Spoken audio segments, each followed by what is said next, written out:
The question still remains, who is the best attacker in Monster Legends? Today, guys, we're going to go ahead and go over that. I'm going to go ahead and compare a couple of attackers and let you guys know who I really think is the strongest monster in terms of like being an attacker in Monster Legends. I hope you guys are excited. If you are, make sure you drop a like, subscribe. Anyways, let's go and get started.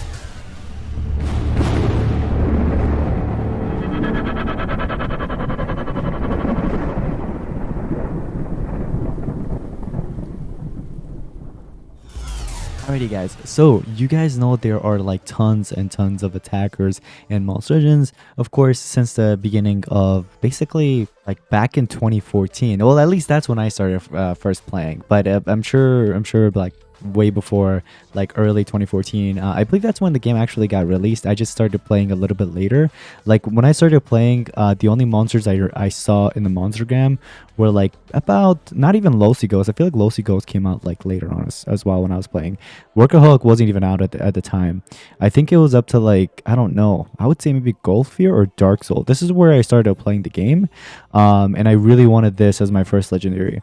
And he was an amazing attacker. But then I saw later on they released Workaholic. Lossy Ghost was like, I believe in a Halloween or something, and then Christmas, whatever. And then they slowly rolled out like a bunch of other random monsters, and then eventually Voltaic came in play. And oh my gosh, yo, don't get me started with Voltaic. That was like literally the best monster in the game in my opinion at the time. Like at the time of these guys, General Tadais, with Voltaic and I think Timerion, this trio was crazy. Yo, if any of you guys remember this trio right here, Timerion, General Tadais, and Voltaic, it was insane. Voltaic was literally as good as JJ, if not better. But anyways, guys, so right now, you guys know, like the meta has changed like quite a lot, right? We have Ancestrals, we have of course Mythics. We've had Mythics for a very long time. Now, shout out to Monster Legends competitive wiki. We're gonna go ahead and actually kind of take a look at it, the monsters that are out right now, basically. And this is apparently ranked based off of like, you know, PvP monsters, how good they are on PvP, but we can pick up a couple of them. So you guys know there's Charm, of course. In terms of Mythic, I feel like Charm is probably the best attacker, like Mythic attacker. We can all agree on that, right? And apparently they put up JJ on the OP rank, so makes sense, of course. You guys can see there's tanks, but we're not going to talk about that. We're only focusing on attack right now.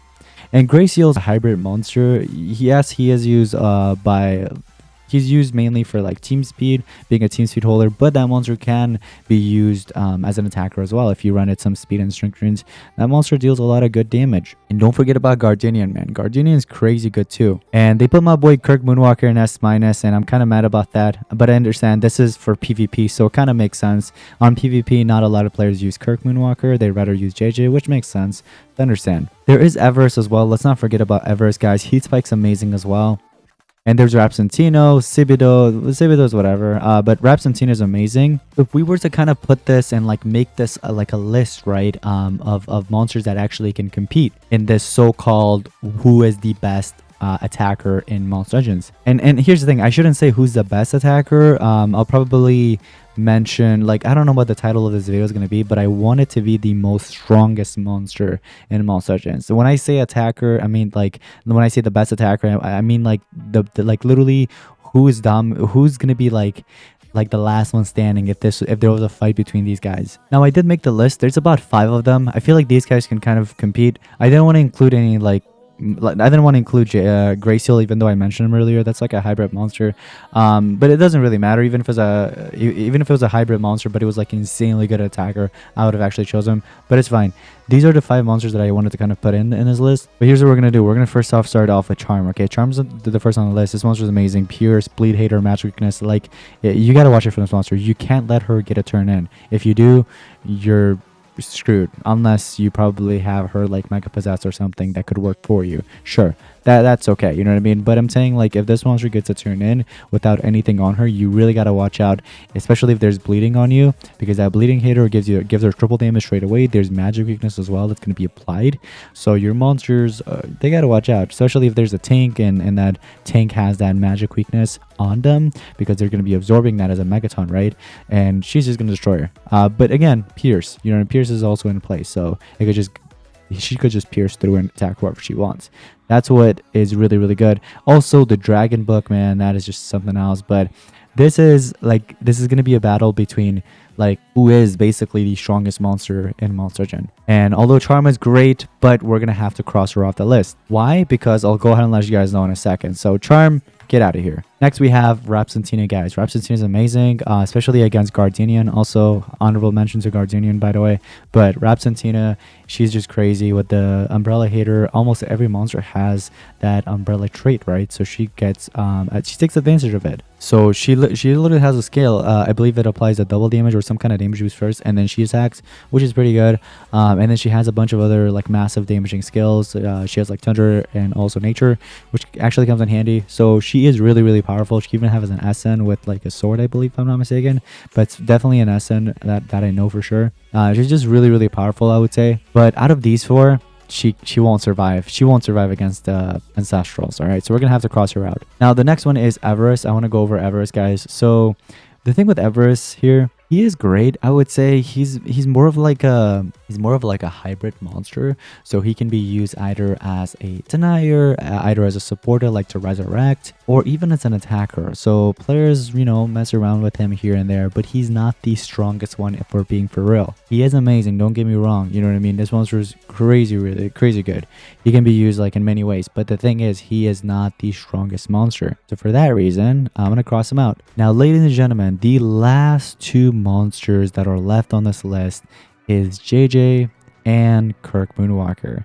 Now, the difference between these two monsters, I'll go ahead and get into it, and I'll let you guys know who really is the strongest. Now, think of it this way. If Kirk and JJ were in a battle, they were literally facing each other, right? Say JJ gets the first turn, and this is a solo battle, by the way, we're talking about. We're not talking about like there's going to be monsters on the side to support him. So this is just a 1v1, like literally 1v1. Let's say JJ gets the first turn. What is he going to do? Well, JJ, you know, this guy, I mean, you have all these like light damaging skills, but it's really not going to help you out. Like you even have the light weakness here. The light weakness is not going to help you out either. I'll go ahead and get into it in a second, but that's not going to help you. The sunburn will, I'll give him that, but the light weakness won't really help him out. None of these light damaging skills are going to help him out. He's just going to deal 0 damage. This definitely will, but then again, it depends, you know what I mean? If this monster takes in the first turn before Kirk, then I don't know what runes you're going to be running. Let's say you're running 2 speed or 1 strength. I'm not sure if that's going to be enough to even eliminate him, but anyways, here's the thing. So that sunburn is going to be applied. Sure, that's the biggest thing I'm kind of worried about when it comes down to like him versus Kirk. Another thing he could do is triple damage with evasion, but if he does that, Kirk is going to just pierce through and eliminate him. So that's not much he could do against that. If he's going to use this, if he's going to cycle his damage boost to get his awakening, so let's say he uses honesty and then he does the where's the double damage? There's a double damage, right? So let's say he's carrying even his own sword, which is the Electric Patrol sword. I'm sure a lot of you guys have this by now, but if you don't, you're missing out. This gives him a damage boost, which helps him towards his awakening. And you guys know once he gets his awakening, it's just game over. But anyways, even with his sword and these two skills just being cycled between each other, he is not going to get that full, you know, awakening. That awakening is not going to be awakened basically with that, because there's no other like skills that he can cycle through to basically be able to use this again or this one. So I would say once those are cycled, if he goes integrity, he's dead. You know what I mean? Because that monster Kirk has a skill that removes the evasion and deals insane amount of damage, which we're going to get into in a second. So his best bet is to literally just do a punch of righteousness and literally just pray that will eliminate him, because none of these light skills are going to deal any damage to him. Now we're going to talk about Kirk Moonwalker. Now let's say that Kirk takes the first turn. If he takes the first turn, it's game over for JJ. JJ can't do anything, seriously, unless that JJ is like super tanky. Then maybe he'll survive a turn, but then he's dead the next turn, because why would you run a tanky JJ when he's still gonna die next turn? You know what I mean? Now hear me out, right? Here's the thing. I know this is like a really, really big debate between the two, who is like the strongest monster in the game. If it was like an actual battle, who would I prefer? I'd prefer JJ, but if we're being real, Kirk is stronger than him. Like if it was a 1v1 between the two, Kirk is gonna win. Also, I mean, take a look at the power, the strength difference, right? So you got 56,160 versus 52k, literally just 52k. So that right there, he already has the power over JJ, right? So that's one thing. So his stats are a lot better. First of all, JJ's not going to outspeed him now that I think about it. He has 26,960 and JJ has 24,016. So yeah, Kirk is going to take that first turn and oh boy, it's going to be game over with the other monster. All he has to do is maybe run like, I don't know, 1 strength 2 speed. If JJ runs triple speed, he's going to take the first turn, whatever. But he could even do triple speed. He's still going to do a pretty good amount of damage, right? But hear me out.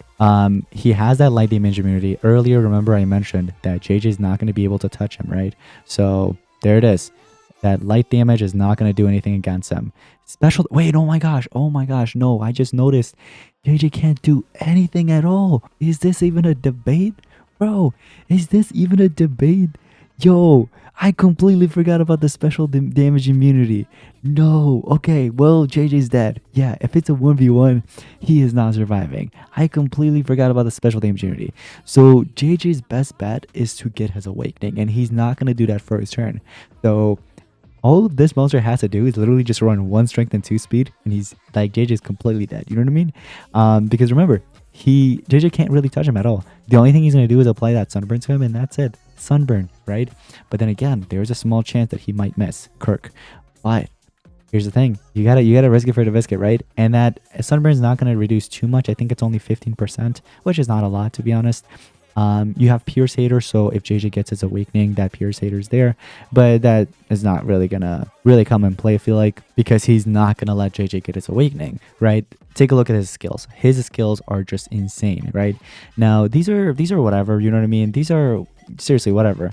These are the ones you want to really focus on, like especially Cold SC in space. This is a cold blood, deals massive metal damage and applies nanovirus. Now nanovirus won't be applied to JJ because he's immune to torture. Cold blood, there's really nothing, you know what I mean? That's whatever. It's not like it's gonna go to because JJ is not really a tank, you know what I mean? That's just bypassing taunt and mega taunt. So that massive metal damage is gonna just instantly defeat him. Right, so that's just one thing. Now remember, earlier I did mention to you guys, right, that if this monster or JJ ends up applying the evasion with a triple damage, yeah, he's cooked, because guess what, Kirk Moonwalker can remove evasion and just deal that insane water damage, and basically that monster's dead, seriously. So what do you guys think of this? I personally, so hear me out, all right, I personally think that Kirk Moonwalker is the strongest monster in the game. If it was a battle between him and many other attackers out there, including JJ, Kirk is going to win. Kirk is going to easily win. But if it was a battle where, like, we're going into a battle and it's not these two guys facing each other, who would I pick from, you know, either JJ or Kirk? It really depends, honestly, like who I'm going up against. Like if Kirk is let's say the choice and JJ is also the choice, but the enemy is like a light monster, I'd use Kirk Moonwalker because of the metal damage. You know what I mean? He's dealing pretty good amount of damage. But the only thing that really sucks about Kirk is his ability to like just withstand that torture. Like the tortures, he just dies. He literally just dies so fast. So tortures, that's the only thing really that makes him bad. If that wasn't the case, he would be just fantastic. He'd be insanely good. But I would say if it was a battle between like who I'd actually pick if I had an option, JJ, of course. But I would say the strongest monster in the game is Kirk Moonwalker. And I hope this video kind of helped you guys kind of learn one or two things between these guys. But I wanted to really make this video because a lot of you guys in my live streams in the past have asked, who do you guys like, who do I think is like the strongest monster in the game, or like the best attacker? When you say the best attacker, you know, you could go two ways. One is like who's the strongest, the other one is who's the best in terms of like, you know, being more than just an attacker, and that's JJ, of course, if that makes sense. But yeah, guys, I hope you guys enjoyed today's video, and if you did, make sure you smash the like button, subscribe. Let me know in the comments down below if you guys want me to do more videos like this, and I'll see you guys in the next one. Peace out.